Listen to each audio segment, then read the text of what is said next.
authority, and that's why every year I keep coming back to 1-800-Flowers.com. 1-800-Flowers never fails to wow your wife or girlfriend with their elegant and stunning bouquets. Gentlemen, you can trust me.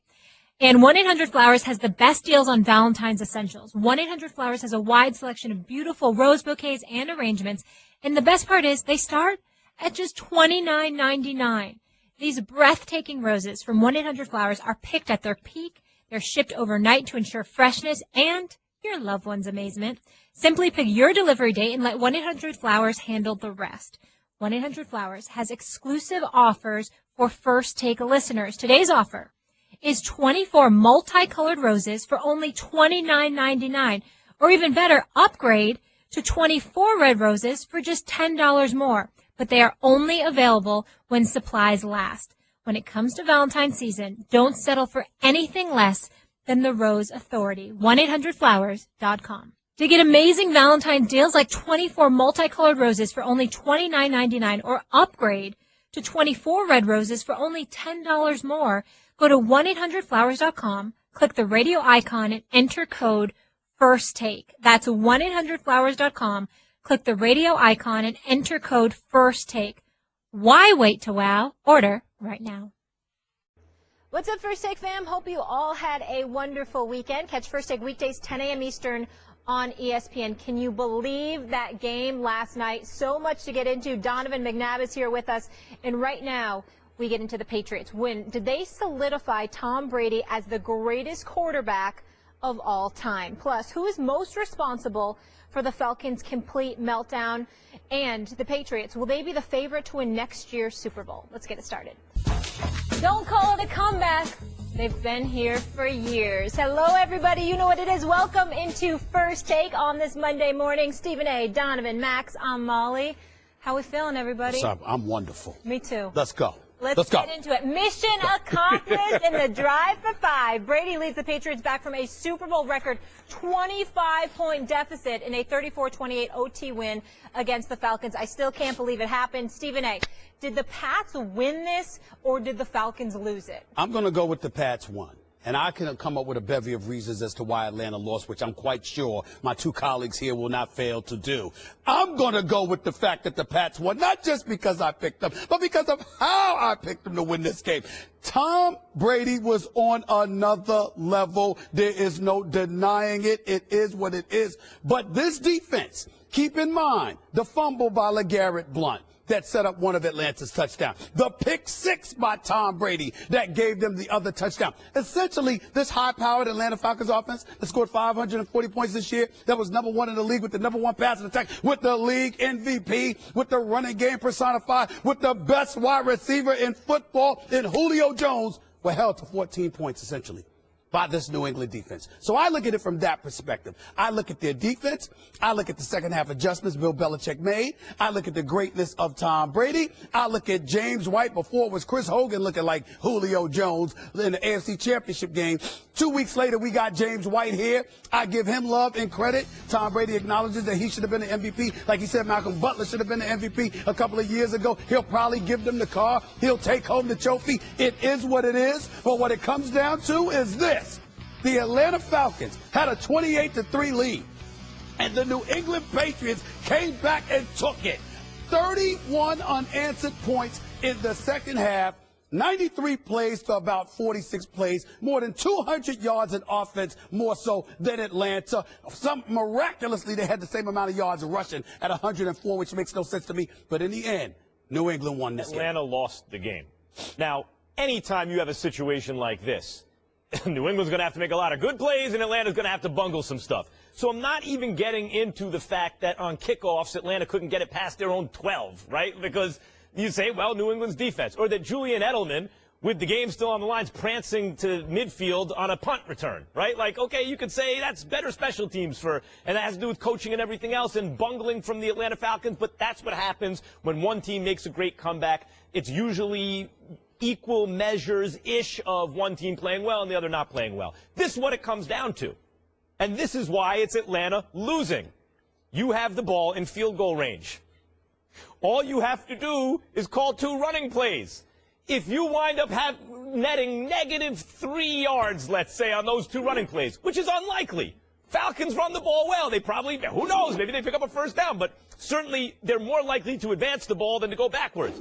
If you do nothing at all, net gain of 0 on those 2 running plays, you are very likely to hit a field goal, making it a 2-score game and putting the game out of reach for the Patriots. You're talking immediately after the catch from Julio Jones, right? That's right. Okay. That is a monumental blunder that it doesn't hand the game because, of course, now Tom Brady and company have to make all the plays, and Atlanta still has to bungle stuff on defense. But if you simply go like this to the running back, here, hold this, run that way, twice, you are overwhelmingly likely to win that game. It puts New England to bed. They opted not to do it. It resulted in a sack and a holding penalty. It wound up with 3rd and 33 at some point. I mean, that's one team saying, oh, this Super Bowl that we have wrapped up, here, take it back. Don't want it. We're giving it to you. That's the Falcons losing the game. Atlanta definitely lost this game. It was bad coaching, no adjustments at halftime. In the first half, you talked about it, it was 14 points. It was 21 points. The going in at halftime, when you have a lead like you have to make adjustments, knowing that your offense hasn't been out there more than 20 plays in the first half.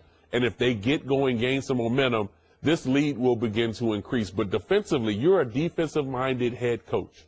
And you know if your players are out there more than 20, 30, 40 plays in a half, they're going to get tired. You know that you have lack of depth at the defensive line standpoint. You know that you have a young secondary, young guys in their first or second year in the secondary and linebacking core, and you don't have a rotation.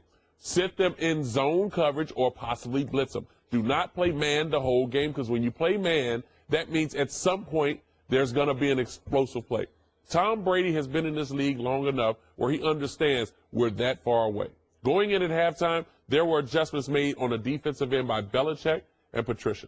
But on the offensive end, they were just missing by that much. Drop balls, penalties, lack of blocking up front, little mistakes. That means Tom was hit too much. So who lost this game? Dan Quinn and Atlanta Falcons lost this game because they led the game all the way to the end until they gave it up. So for Matt Ryan, I feel bad for Matt Ryan because he did everything I said he needed to do in order to win this game. Eliminate the mistakes. Don't turn the football over. Taking a sack what he did? Well, what is he supposed to do? He can't throw the ball away because he can't get away from the guy.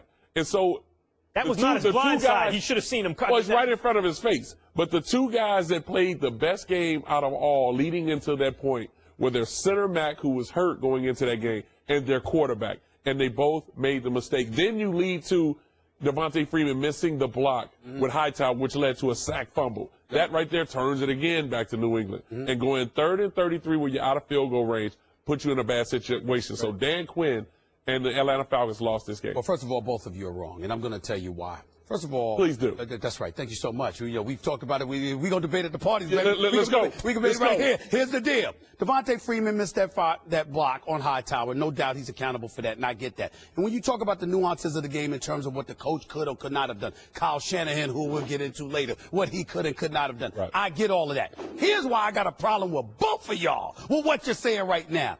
If you recall, we're in Houston last week. You were sitting there chilling and partying and chilling, hanging out all the time. I had him to deal with, okay? Now I got both of y'all. I specifically said to you, the only way I can see Atlanta winning this game is if you explode out the gate, you put a hat on Tom Brady, and then ultimately that's your best shot.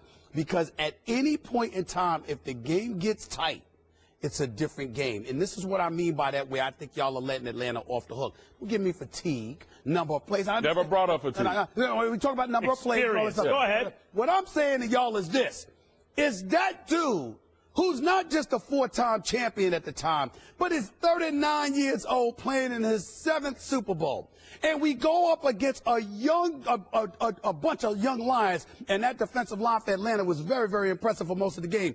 But a bunch of young Lions with that secondary, and you've got guys that are just too young. They've never been here before, and they're in their early 20s. I said, it's going to get tight at some point in time. Those bright lights are going to get I'm going to disprove this argument right now. Go ahead. I'm going to shut this argument down right now with your own logic, okay? Please. Yeah. Until last night, what was the worst call in the history of the Super Bowl? Seattle. Pete Carroll. Seattle, right? I mean, let's stop talking about that. That wasn't a bad call. Okay, but I'm talking about his opinion now. It was horrible. His opinion. Go ahead. The point is, Seattle handed them that game, according to you, right? All you got to do is give the ball to Marshawn Lynch. Right. Actually, Donovan has brought up good points. I agree with you. I don't think that was the right call, but that's actually defensible in some way. You can actually construct an argument why, given the down, etc., you might call a passing play right there. That was different than yesterday. Last night, takes the cake. It replaces that as the worst call in Super Bowl history because you're in field goal range. You kick a field goal. That's an 11-point game, game over. There's nothing the Patriots can do. There's no 4-point conversion. But you're assuming I feel that way, and I don't. And here's why. You hand the ball to the running back twice? Allow me to explain. I do comprehend your point. Well, let's see if you do with it. My point to you is this. On many, many occasions, all the football players that I have spoken to literally say. None of them play quarterback. No. Literally say, you really, really get iffy about putting the hands in the game of a field goal kicker unless you absolutely have to. Well, the field goal kicker that they have is I'm not talking about his reliability, because I know he hit 24 of 25 from 35 to 45 yards out. I know he's been relatively consistent. What I'm saying is, because of the magnitude of moments and the kind of things that can go wrong with a field goal, sometimes you are of the mindset, I'm just going to play my game. I'm not justifying it. I'm simply saying that's the kind of thinking. In my years of covering sports, I've always been told, you don't go there unless you have to go there. You play your game until you have no choice.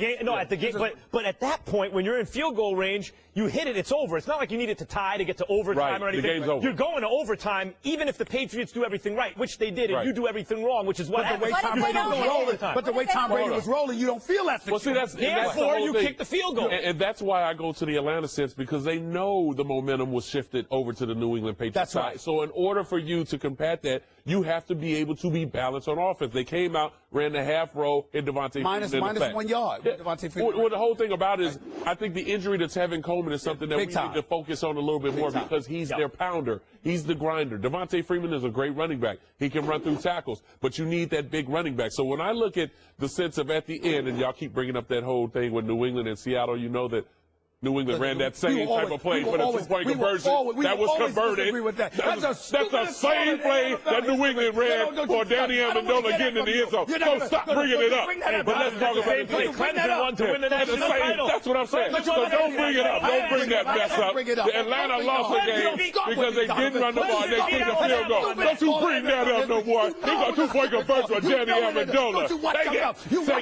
Stop letting them off the hook. Say that. We've been arguing about this for 2 years. He makes me sick with that point. He just stopped it. Danny Amendola touchdown, two-point conversion. There's another huge debate we often have that I hope we are finally going to settle today. Can we please get into this? We're just warming up. Yes. The New England Patriots engineered the greatest comeback, as you know, in Super Bowl history, and it's also the largest comeback of Tom Brady's career. Brady is the first starting quarterback and just the second player ever, that would be Charles Haley, to win 5 Super Bowls.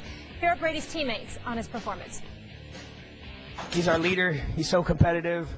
We rally behind him. He's the best. Tom Brady. He's not only the greatest right now, I think he'll be the greatest to go down. He's the greatest of all time. We have one of the best quarterbacks to ever play the game. The guy's the greatest of all time, man. He's the Michael Jordan of football. He's the GOAT. Yeah, Brady's the best ever, hands down. Woo! Can we finally put this to rest, Max Kellerman? Does this win make Brady the greatest of all time? No, he already was the greatest of all time, as I've been sitting here and telling everybody. Tom Brady is, look, there are arguments in sports, Montana or Marino. Everyone knew Marino was better, but Montana had the intangibles. In other words, he's on a better team and he's a clutch player. Okay, get it. You look at Peyton Manning and Tom Brady. Oh, Brady gave you the feeling he was better because he's on a better team and he's clutch, and Peyton wasn't, but Peyton had better numbers. Derek Jeter and Alex Rodriguez. A-Rod had the numbers, but Jeter had the World Series, was on a better team, also gave you the impression he's clutch. The thing about Tom Brady in recent years is now he is Dan Marino, Peyton Manning, and A-Rod, but with, you know, in terms of all those numbers, but he's clutch and wins, like Jeter and Tom Brady and Joe Montana. He has the numbers to back it up, and he has the championship. He was already the greatest of all time when this happened. What this does is put distance between him and everybody else, increases the distance, and adds including Aaron Rodgers' distance. Well, yes, well, his is resume. He the Michael Jordan of football? No, he's not the Michael Jordan of football, because Jordan, that's a different level. But no, he's not better than Aaron Rodgers, but he has the resume that you can't dispute. He's on a greater team with a much better coach and many more career accomplishments. Is he actually better if you could choose either quarterback? No, but we'll save that for later in the show. The point is, he had already established his legacy as the greatest quarterback ever. This adds to it because this is probably the most incredible part of his legend, kind of like LeBron James last year in the finals, bringing them back from down 3-1.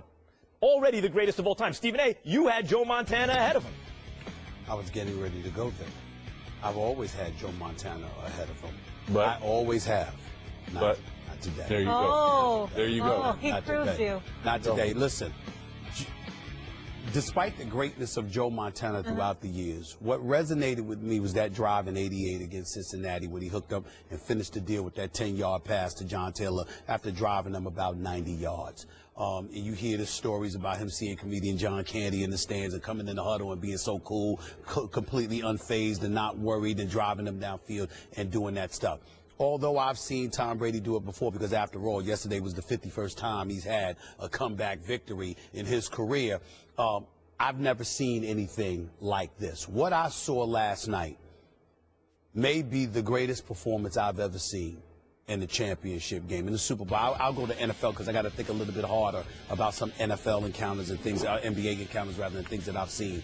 But this is the greatest on a football field that I've ever seen. I thought that Tom Brady was absolutely sensational on so many ways. The passes that he was making when it counted, the accuracy, the poise, everything that you want from your leader.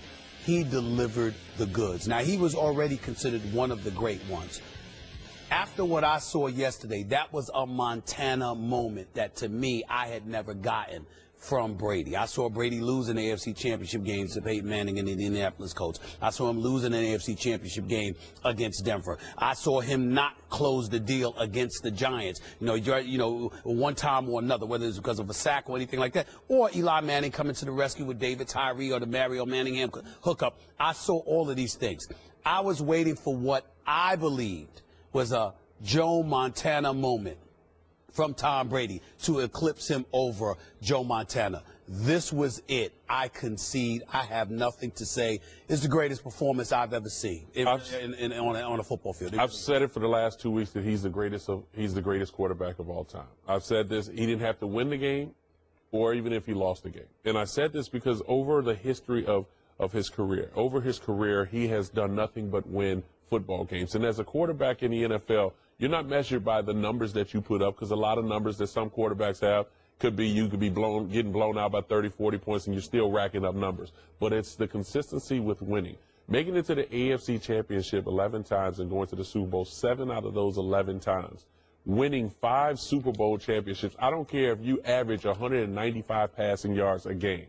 You're still showing that you're a winning quarterback. And for Tom Brady, besides Randy Moss, can you name a Hall of Fame wide receiver or tight end that he's played with? So when you compare him to the Joe Montanas, when you compare him to the Peyton Mannings, when you compare him to guys who have been up at the upper echelon, who have played with Hall of Fame wide receivers, running backs, or tight ends, Tom Brady will go. Let's give Gronk credit, too. Well, Gronk, to me, Gronk might not play more than 3 or 4 more years because of his injuries. That's a serious injury. So now we're questioning if Gronk really is a Hall of Famer. He may get in, but it won't be the first or second ballot type of Hall of Fame. For Tom Brady, it says a lot because, to me, he is the Michael Jordan of football.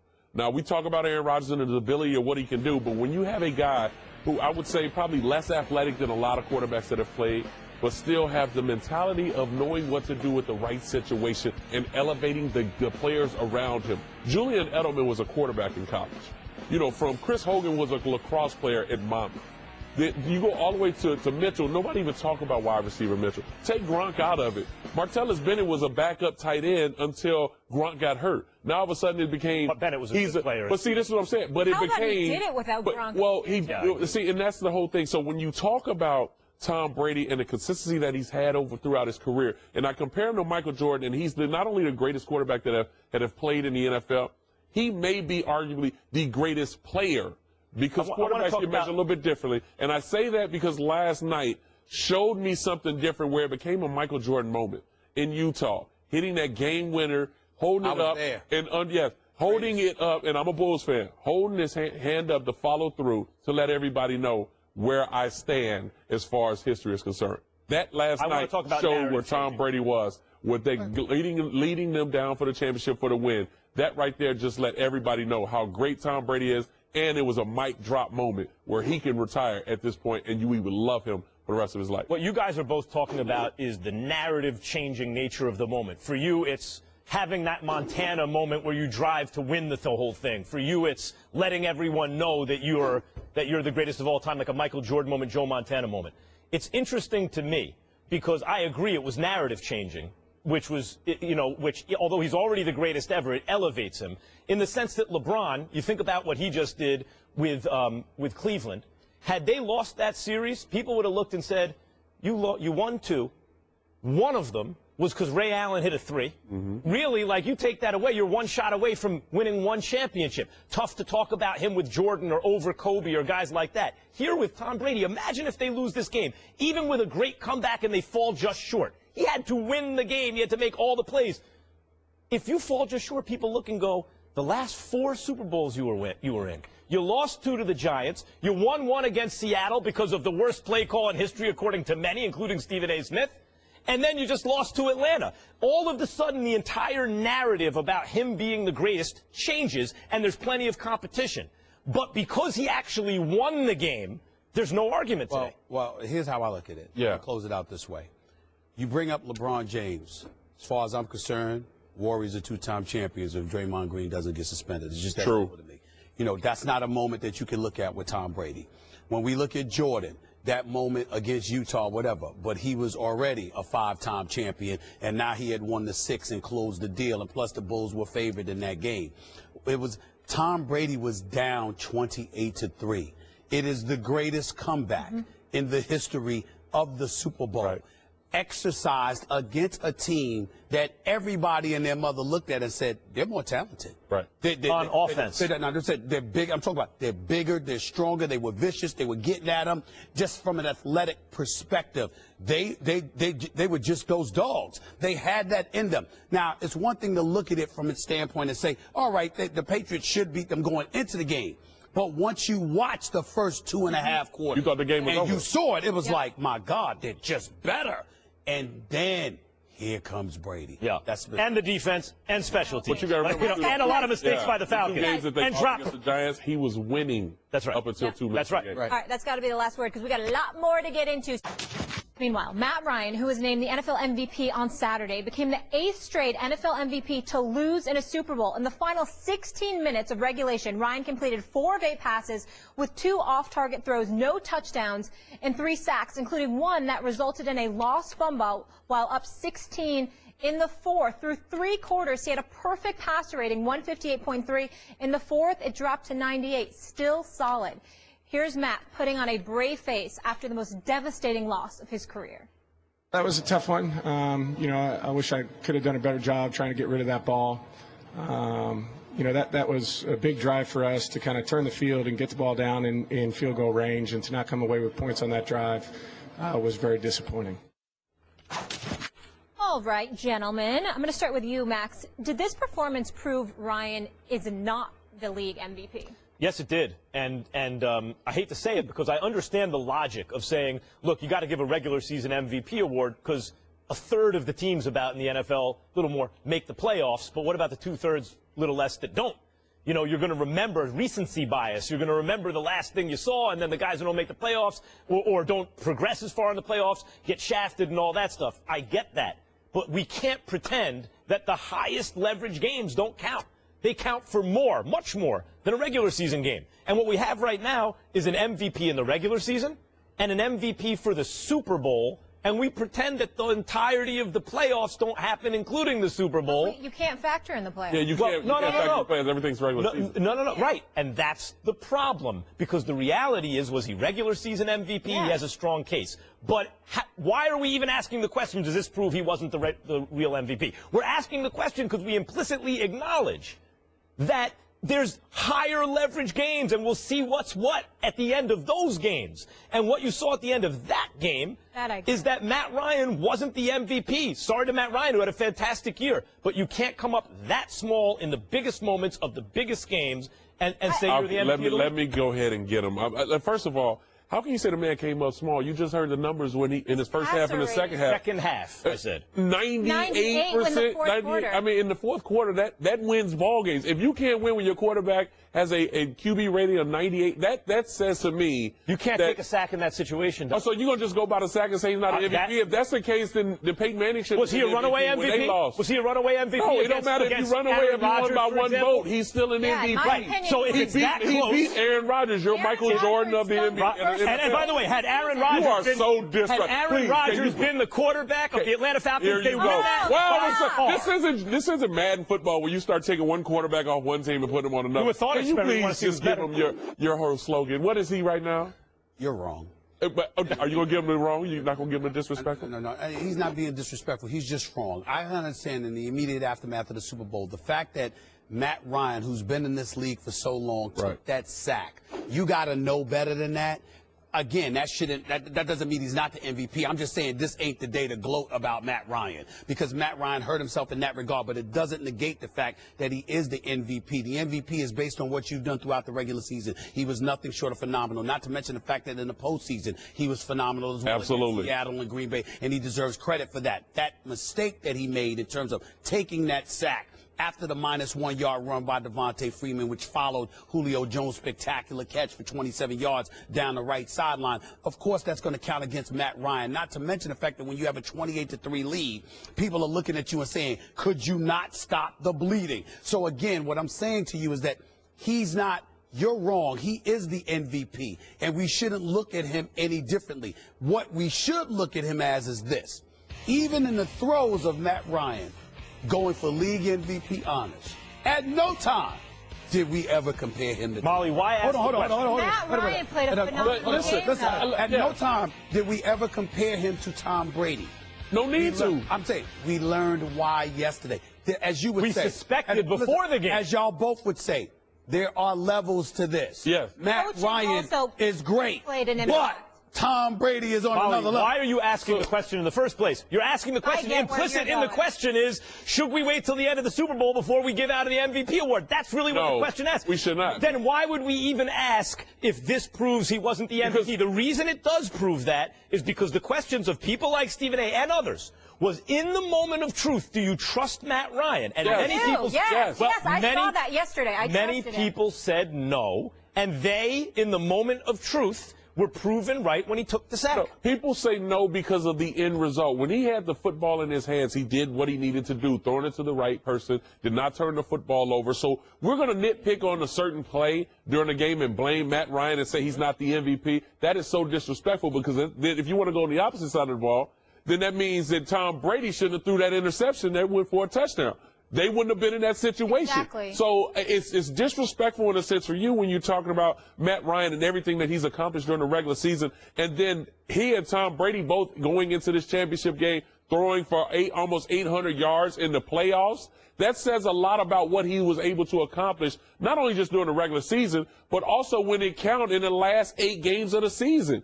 Tom Brady and also Matt Ryan are very similar in a sense because both knew how to protect the football. They did what they needed to do to help their team win. They were the best player on the football team, even though people may say Julio Jones, but I still say Matt Ryan was the best football player on the Atlanta Falcons, and he was the best football player last night. Julio Jones is the best. And by the way, see, that's the problem that I have. I have a problem with that because we always want to bring somebody else around the quarterback and say he's the best player. But in order for that receiver to get the ball, the quarterback has to get him the football. But the reason his completion percentage was as high as it was because Julio Jones, even with what about 13? He threw 13. He threw touchdowns to 13 other people. I'm not saying Matt. Wait.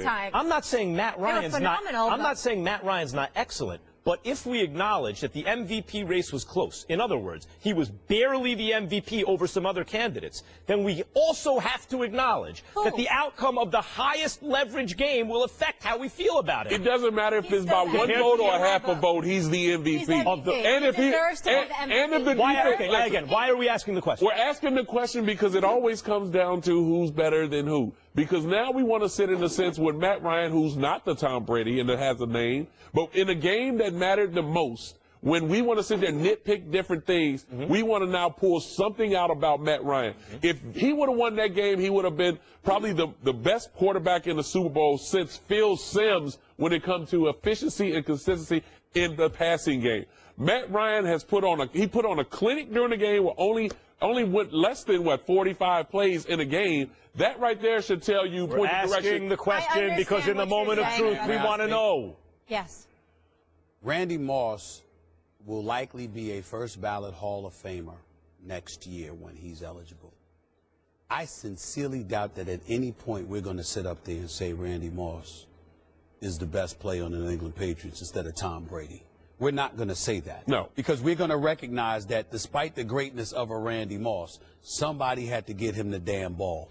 I'm not going to disrespect Matt Ryan as much as I think that Julio Jones has established himself as the best. As much as I believe that catch by Julio Jones was outstanding. Oh, spectacular. That was the bottom line is I saw a lot of accurate passes that Matt Ryan was throwing. The New England Patriots were successful. Time of possession proves it. They kept them off the field. They sat up there and disrupted their rhythm. They affected them in ways that normally teams couldn't affect. You got to remember, coming into yesterday's Super Bowl, the previous 6 games, the Atlanta Falcons had played with a double-digit lead in the second half. So you got your prevent defense. You're playing with a cushion. You're able to take chances. It affected a lot of things. The same thing happened yesterday, except that Tom Brady got going. All of a sudden, it pressurized them. They weren't able to produce. And what I think we've learned is that Matt Ryan, we haven't learned anything about the greatness of Matt Ryan except for one thing, which we truly already knew. There are levels to this, and as great as Matt Ryan is, he ain't. Matt Ryan in the NFC Championship game kept adding to the lead. It was ruthless, even in the second half. Even as Aaron Rodgers made plays that no one else could make, Matt Ryan Green Bay's defense is not New England's. Exactly. Yes, when faced with a good defense in the biggest moment, they were going 3 and out. They were good. They were going 3 and out. If not for Julio Jones, it would have been worse. Seattle's defense is good. Yeah. What do you do against them? No, well, actually, Earl Thomas made all the difference with Seattle. Earl Thomas, they were still a good defense. The secondary was severely compromised, the point you've made on this show. Not that severely. Pretty severe. To the point where you're scoring 40? Guys, yeah. We got to leave it there. Okay. So Jerry Jones, LaDainian Tomlinson, Kurt Warner, Terrell Davis, Jason Taylor, Morton Anderson, and Kenny Easley will all be enshrined. Congratulations to all of them in Canton on August 5th. Much, much deserved. But what everyone seems to be focused on isn't who got in, but who got left off. Terrell Owens was snubbed from the Pro Football Hall of Fame for the 2nd year.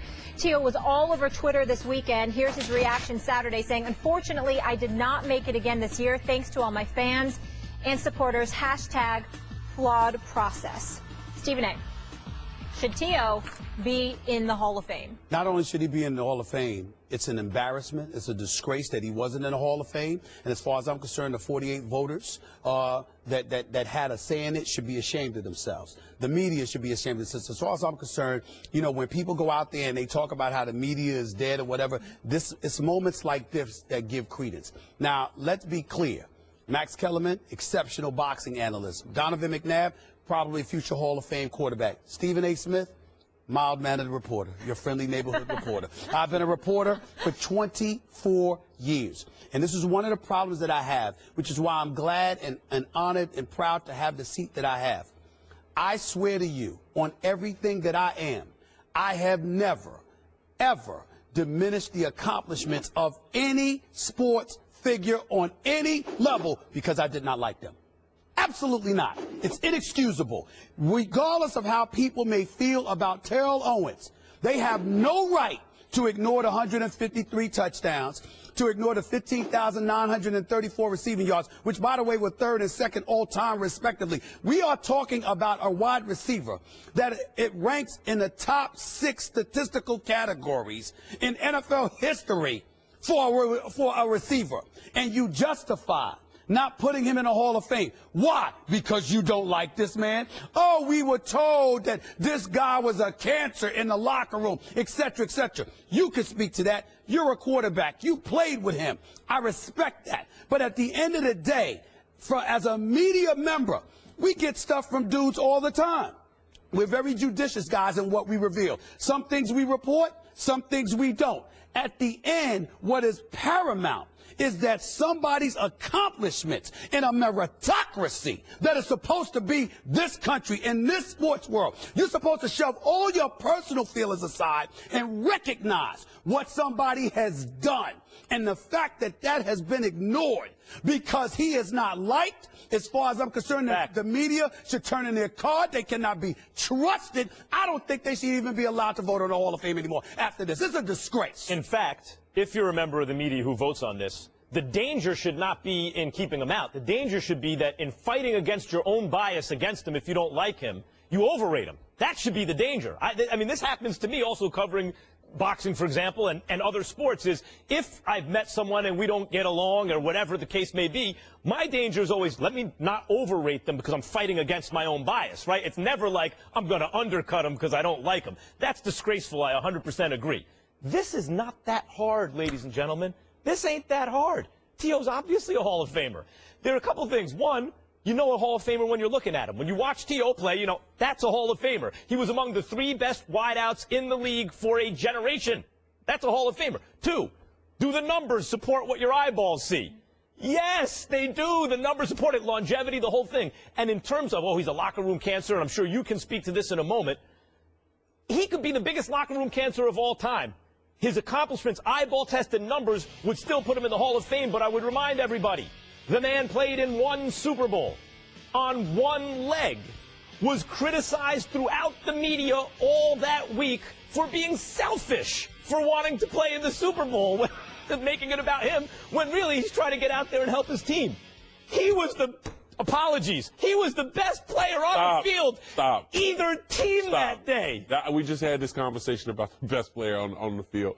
We're not going to go there. Like, I'm not here to talk the personal aspect of things because obviously everything that we have been through, myself and him, it's been publicized. It's been a big story. Who knows if there'll be a 30 for 30 over it. But the whole thing about it is you have to look at what he's done on the field. And I've always got on Max about get off of Google and stop looking at the numbers. When the man was on the field, did he dominate whoever was in front of him? And that was yes. And that was for years. That was when he was in San Francisco, Philadelphia, when he was in Dallas, when he was in Cincinnati, or even when he was in Buffalo. The thing about Terrell Owens, he makes everyone else better. Now, our wide receiving core before he got there, no need to even mention it. But when he got there, everybody else's game elevated. And we talk about some of the great players that have played this game when we're talking Tom Brady, when we're talking Michael Jordan.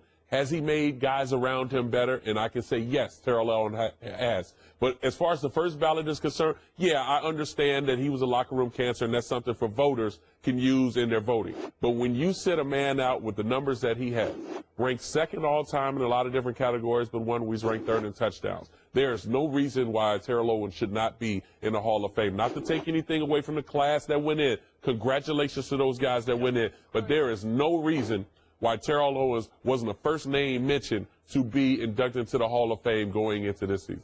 Donovan knows I covered the Philadelphia Eagles, writing for the Philadelphia Inquirer for years, especially when he and T.O. was in the same locker room. And say what you will about all of the effects that he had, that's for another day. There ain't no getting around this. The fact that reporters could sit up there, you are not in that locker room, which basically means you're going through word of mouth. There are people who love T.O., and there are people who thought he was a cancer. Right. In the end, for you to sit up there and ignore those numbers, if ever there was a case for the media to be stripped of their right to vote, this is it. Since when is it a character contest? And if we're going to go there as far, he's never in trouble with the law and anything of that matter. I understand the Let's just locker say room we're all issues. in trouble who all are There are tough calls. It's a talent contest. There are tough calls for the Hall ofAme. This is not one of them. This should be easy. T.O.'s a Hall of Famer. Either. No question. Donovan, thank you so much for being with us. Appreciate you. Hey, listeners, this week on the Low Post podcast, we have Chris Herring from 538 talking Carmelo Anthony and the Knicks and the teams we're worried about around the NBA. Let's get back to the game, guys. Another show we saw last night. The Falcons led 28-3 until 2 minutes left in the third, but then allowed the Patriots to come all the way up and force OT and ultimately get the job done the Patriot way. So Max put out a poll on Twitter last night. You can follow him at Max Kellerman. He had over 12,000 votes asking who is most to blame, Matt Ryan, Dan Quinn, or Kyle Shanahan. But Stephen A., I want to get your thoughts first. Who do you think deserves the most blame for this epic collapse? You know what? I'm going to go with the soon-to-be new coach and new head coach for the San Francisco 49ers. It's going to be Kyle Shanahan. Now, obviously, Quinn gets some of the blame as well. The buck stops with the head coach, and the head coach has a lot to do with it. We understand that we respect it and appreciate that.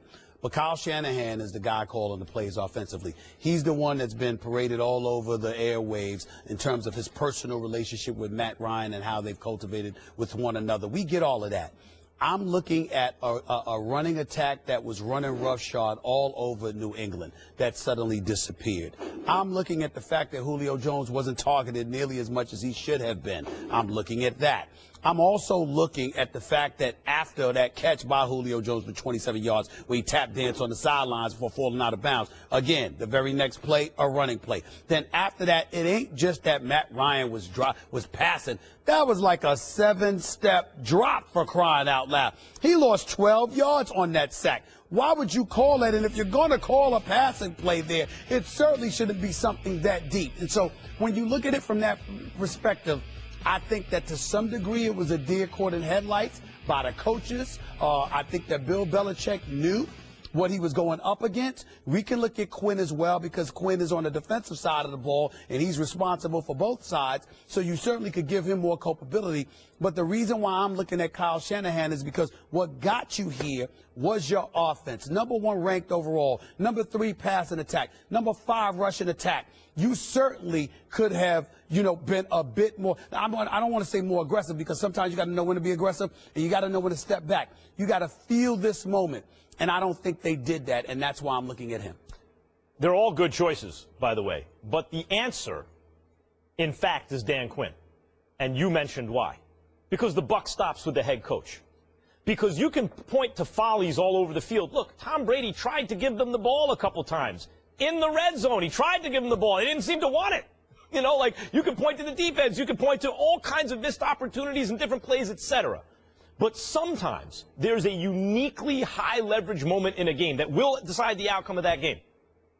And that was when they were in field goal position. They were in field goal range. And all you had to do was call 2 running plays, and you were overwhelmingly likely to win that game. And instead, they don't. Now, you can blame Kyle Shanahan. He's the offensive coordinator. Here's the problem. And this is why it's uniquely, in this case, also Dan Quinn's problem, Stephen A. Smith. He had just been on the coaching staff on a team that handed the Patriots the Super Bowl, according to what you call the worst play call in the history of the NFL, really, because if it's the worst in the Super Bowl, it's the worst in the history of the NFL. And he was the the defensive coordinator on that team. Mm-hmm. And he watched as Darrell Bevell made the wrong decision, and he was powerless to do anything about it because he's a coordinator on the other side of the ball. The buck doesn't stop with him then. And you would think that he had to be thinking to himself in that moment, when I am the head coach of a team, I am going to make sure, if I am ever in this position, that I don't get this wrong. Like, he just experienced it in a way that, like, you touch the stove and get burnt, but even beyond that, because he didn't have control over that situation, he had control over this situation and allowed the offensive coordinator on the team once again to make the wrong call, not once, but twice consecutively in the game, where now he's the head coach. I'm sorry, that was the moment that absolutely determined that game. It was in Dan Quinn's power to stop it, to make it turn out right for him. He decided not to. The buck stops with him. The buck definitely stopped with him. Nobody could argue that point. I guess what I'm looking at, Max, is the fact that Kyle Shanahan is trying to become a head coach. Quinn already is one. And so when you're trying to become a head coach and your offense is what brought you there, the fact that you would make such decisions is what resonates with me. Because if I'm the San Francisco 49ers, I'm kind of looking at you and saying, damn. Maybe he thought his offense could get it done. And I get high risk, high reward. And obviously doing it twice is crazy, but maybe they thought they had to get the 6. Part of what you do offensively is not just about doing what you do, but it's also about sensing what you're up against. It's also about, I remember when you sit up there, when we watched Chip Kelly coaching the Philadelphia Eagles, and you had some dudes that was screaming like, damn, just get a first down. Take your time. Walk to the huddle. Let us catch a deep breath, for crying out loud. Why? And you had coaches literally on the sidelines going at it with one another, it wasn't just because of schemes or whatever the case may be. It was because we need a break. We understand what's going on here, and you're just going to throw us to the wolves, cut us some slack. I'm saying if you're Shanahan, as an offensive coordinator who's about to be a head coach, by the way, a head coach is about to get a 6-year deal, because we know if John Lynch got a 6-year deal and he's never been in a front office executive a day in his life, then we know good and damn well Kyle Shanahan's about to get a 6-year deal as well. So I'm looking at it from that perspective, and I'm saying, you know all of this. You see what Tom Brady is doing. You see the momentum shifting. More importantly, you know your players well enough to look into their eyes and know what time it is, even though you were up in the booth. You know this. So you got to take all of those things into consideration, because essentially right now, this is going to be in your hands. Why do I say that? Everybody's making noise about Atlanta's defense and what Atlanta's defense did the second half of the season. When they closed out the season with the last 4 games, let me remind the world, it was against the Los Angeles Rams. It was against the San Francisco 49ers, 2 jokes of franchises. And then after that, you had a subpar Carolina team and a no-defense having New Orleans Saints team. And then in the postseason, you went against Seattle, which was a bit debilitated on the offensive side of the ball. And then you had Green Bay, whose secondary was decimated. So all of those things were nothing compared to what you were faced with yesterday. Knowing that, you got to feel all of that and go forward. Second point about Dan Quinn. So, one, he should have learned from his Seattle experience. Yeah. Now the buck stops with him, and how he let that happen again when he had control over the situation is beyond me. The second thing is he got totally outcoached in the second half of the game. Belichick went and made adjustments, especially on Julio Jones. And suddenly, it's not just that one phase of the game. Look, if the offense wasn't clicking, fine. Yep. Blame Shanahan. They were getting destroyed on offense, on defense, and on special teams. That's all 3 phases of the game. Now, you could say, well, players have to make the plays, and that's true.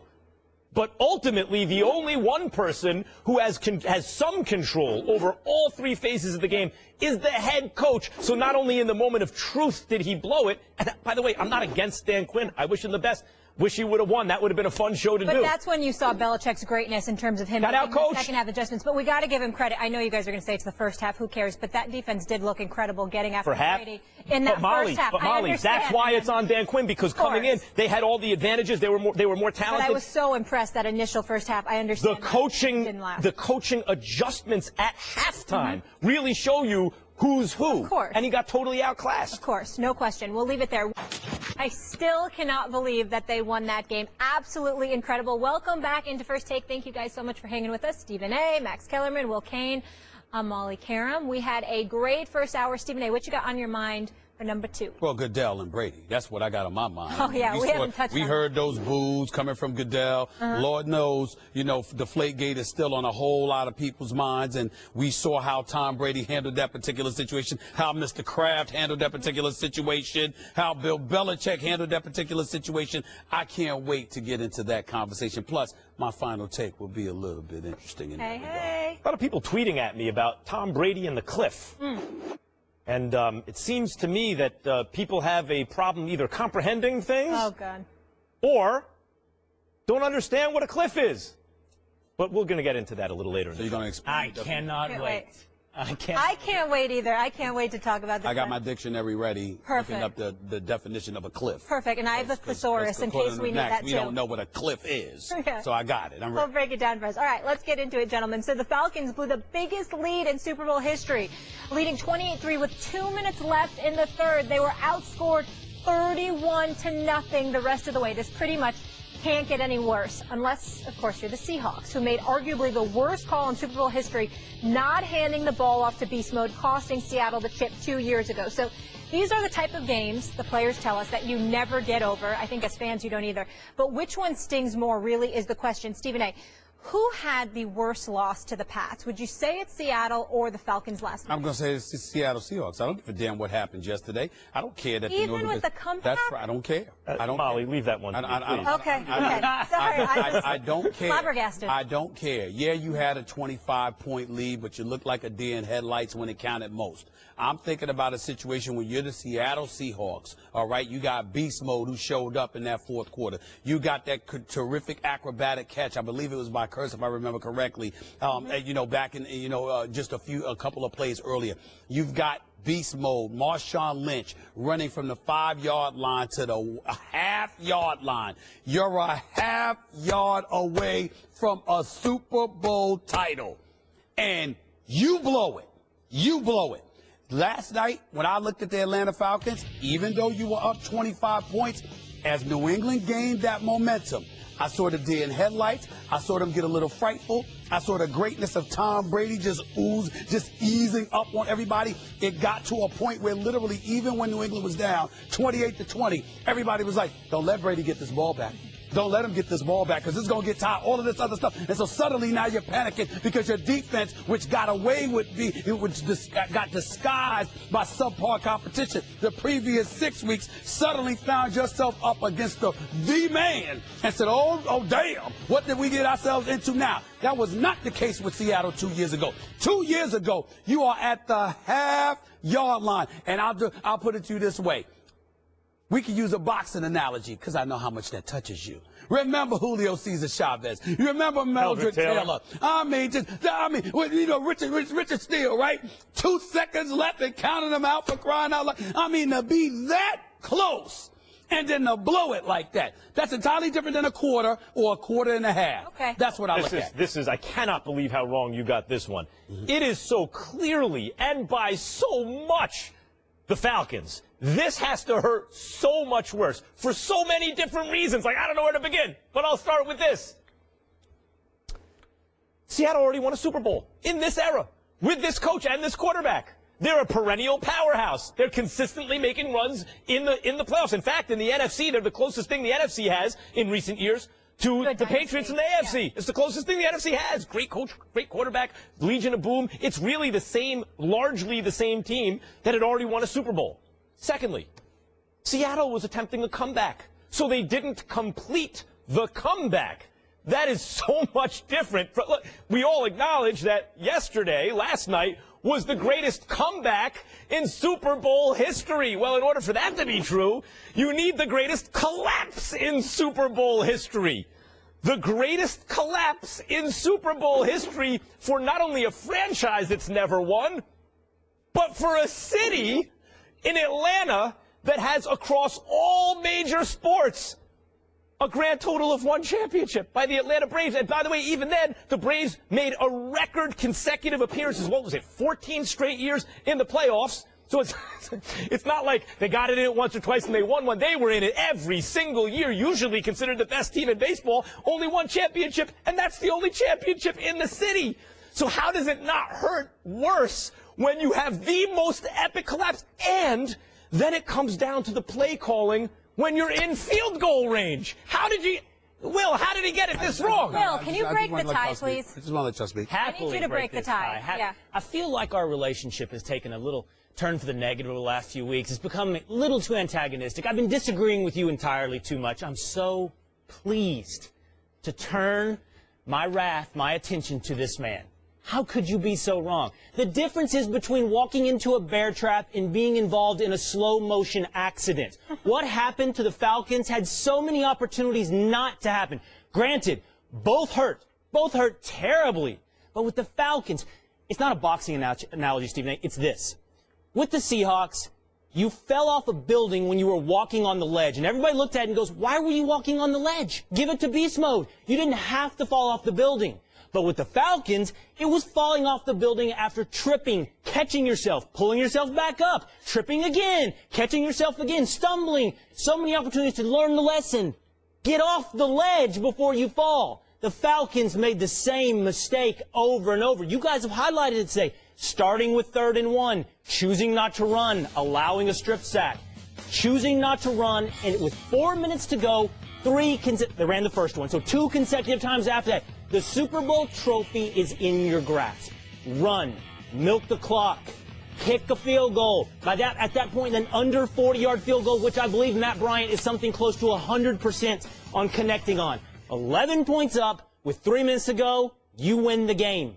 As you point out, your long storied history of heartache Atlanta is over. If you can simply learn a simple lesson, run the ball, you don't have to make these mistakes. And yet, they did.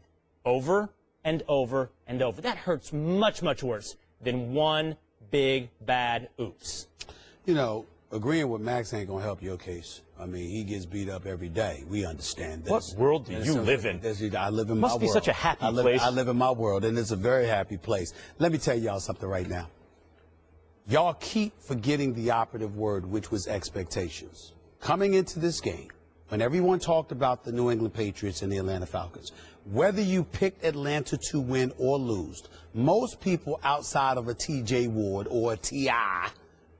basically had the New England Patriots scoring about 30. They might have had Atlanta scoring a little bit more, but the expectation was that New England's offense was going to get theirs, but you were not going to stop Atlanta's offense. So even when New England was struggling, somehow, some way you looked shell-shocked because it was like, wait a minute. We're not surprised that Atlanta scored 28. Mm-hmm. We are shocked that Tom Brady threw a pick six. We are surprised that they're down 28-3. We are more shocked that we weren't shocked by the 28 points by Atlanta. Oh, it was the three. It was the three from New England along with the mistakes. What I'm saying to you is that somehow, some way, you expected them to get off. The difference was it was probably going to be too late because who was going to stop Atlanta? In the case of Seattle 2 years ago, you're literally standing there saying, they're going to lose this damn Super Bowl.